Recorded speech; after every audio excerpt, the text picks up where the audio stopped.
Existe uma camada de sofrimento na mente humana que não se resolve apenas com uma pregação sobre o pecado original ou a queda. E essa ferida humana, se não for acolhida e trabalhada, acaba distorcendo o próprio cristianismo. Em vez de receber a graça como dom, a pessoa, às vezes, comunidades inteiras, transforma a fé em um sistema de trocas. E como seriam essas trocas? Se faço isso, creio nisso, controlo isso, acalmo minha ansiedade, minha falta de controle e minha frustração. E isso eu chamo de transação da, ou seja, faço com Deus barganhas, trocas emocionais, shows espirituais, teologias de controle e de prosperidade. Igrejas e comunidades funcionam como os novos mercados de moedas de prata. Olá, eu sou o professor Alexandre Miranda e estamos aqui para mais um bate-papo no canal Em Cristo com o quadro Estudo Bíblico e estamos falando sobre as 30 moedas que Judas recebeu para entregar Jesus.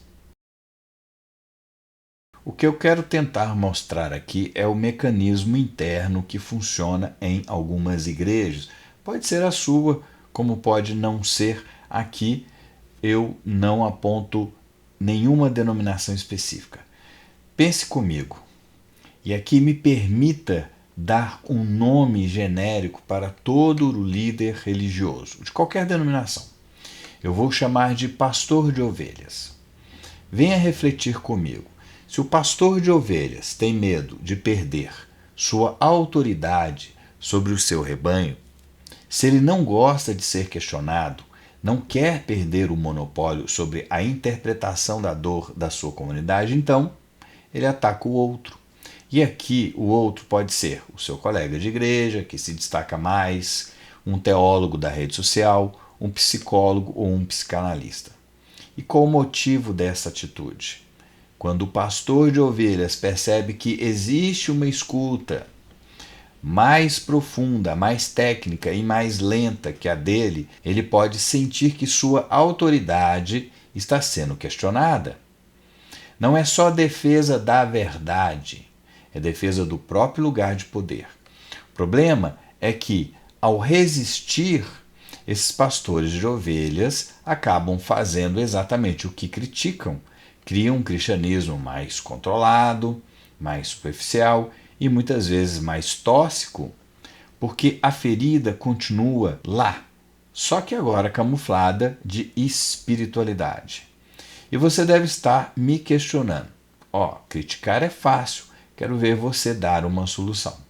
Pois é, a solução não existe, somente em Cristo e na soberania de Deus. Mas lembre-se, desde o início, desde lá do primeiro episódio, eu estou falando das 30 moedas de prata que Judas, um homem, recebeu em troca da traição. E estou fazendo uma analogia com a nossa vida moderna. E já disse nos 2 primeiros vídeos, quem ainda não assistiu aos 2 primeiros, por favor, assista lá para não perder o fio da meada, que nossa sociedade tem uma ferida humana além do pecado original, que pode ser tratada antes de começarmos a evangelizar. Não adianta falar do reino que não é deste mundo para o que tem fome ou para o que tem frio. Primeiro preciso dar de comer e dar de vestir, para depois falar do reino dos céus. E para além disso, temos feridas modernas relacionadas com a saúde mental que precisam ser acolhidas antes de iniciarmos nossa evangelização. Sejamos nós os acolhidos, sejam os outros os acolhidos, senão jogaremos sementes em rochas.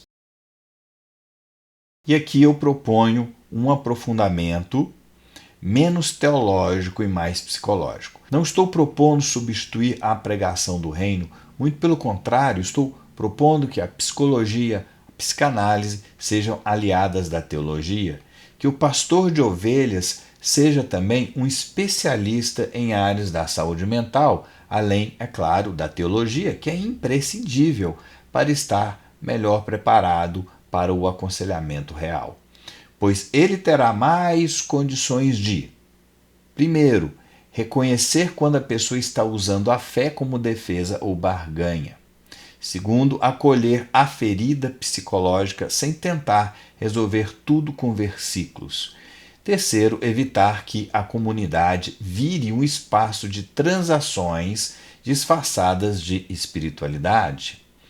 Isso nunca eliminará a tensão existente entre o que é do mundo e o que é de Deus. Também não eliminará os problemas causados pela vida moderna, mas trará um olhar mais acolhedor e um aconselhamento mais assertivo do pastor de ovelhas. Aqui eu estou chamando os líderes para serem mais responsáveis sobre seus rebanhos e sobre seus seguidores. Ter consciência das próprias moedas de prata, inclusive as moedas espirituais. E quais são elas? A necessidade de ser visto como santo, de ter resposta pronta, de controlar o rebanho. O pastor de ovelhas que percebe isso consegue navegar melhor essa tensão. Vocês sabem o que é uma matriosca? São aquelas bonecas russas que são uma dentro das outras. Vocês já devem ter visto isso em algum filme ou série. E sabem o que é um Ouroboros? É o símbolo de uma cobra que engole a própria cauda, formando um círculo. Simboliza o ciclo infinito da vida, criação, destruição, renovação contínua, eterna. E por que estou usando estes símbolos?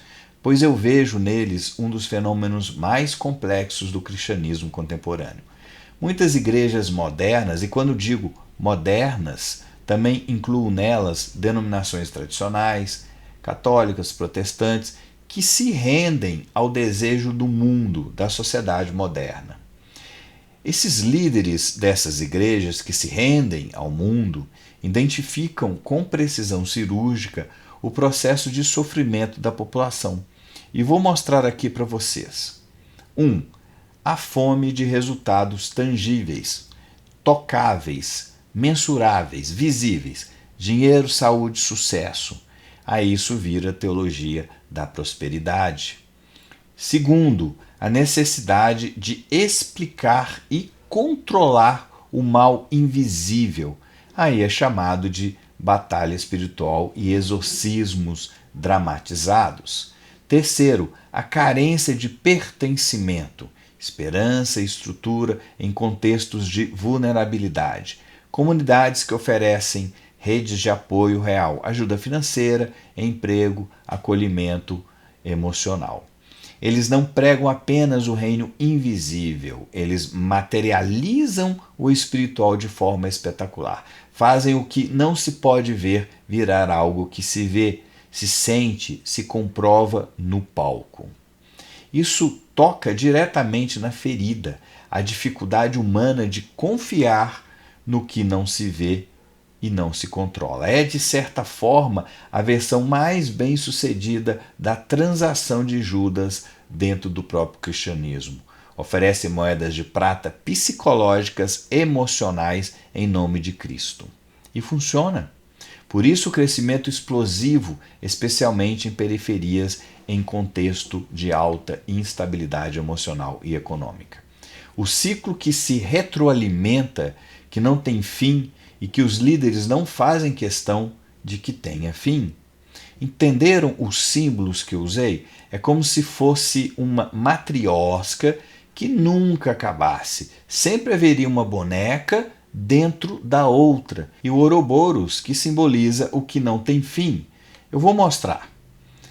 Primeiro, a ferida psicológica, ela existe. Então, ansiedade, falta de controle, frustração, vazio. 2. A igreja oferece uma resposta visível, não necessariamente bíblica e espiritual, imediata, prosperidade, libertação espetacular, sentido de poder espiritual. Terceiro, essa resposta alivia temporariamente a ferida. A pessoa se apega mais à igreja, mais ao líder. Quarta, a dependência emocional e psicológica ela aumenta. O controle do rebanho se fortalece. Quinto, a ferida profunda nunca é realmente trabalhada. A pessoa precisa de doses cada vez maiores de provas e experiências emocionais.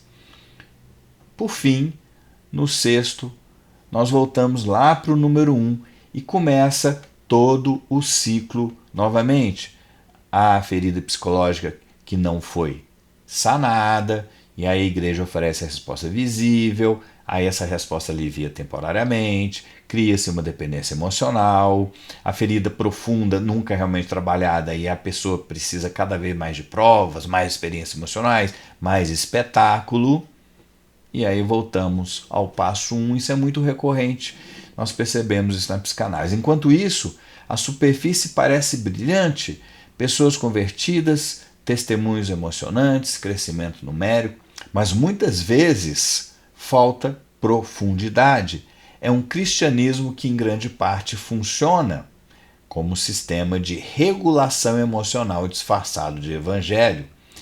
Esse é um movimento mais amplo de cristianismo visível, tocável. É o reino deste mundo que responde à mesma demanda psicológica da sociedade atual. E, particularmente, não vejo muito o que fazer, a não ser a proposta de integração teológica e psicológica para melhor acolher o ser humano e depois pregar o evangelho para ele. Fora isso, é uma questão antropológica, ou seja, do próprio ser humano. Ele é assim e sempre foi, o que teologicamente eu diria filho do pecado original. Para encerrarmos nossa última conversa sobre esse assunto nesse terceiro vídeo, quero trazer o exemplo concreto das moedas, tanto as moedas da época de Judas quanto aquelas que nós temos hoje. Você sabia que as 30 moedas de prata que Judas recebeu tinham o nome de shekels de Tiro? Que Tiro era uma cidade-estado na época e que existe até hoje. As moedas eram conhecidas por sua elevada pureza em prata, quase 95% em relação às outras moedas da época. E o Templo de Jerusalém só recebia essas moedas, não aceitava outras. E aqui temos um problema que tem 2000 anos e ainda vivemos.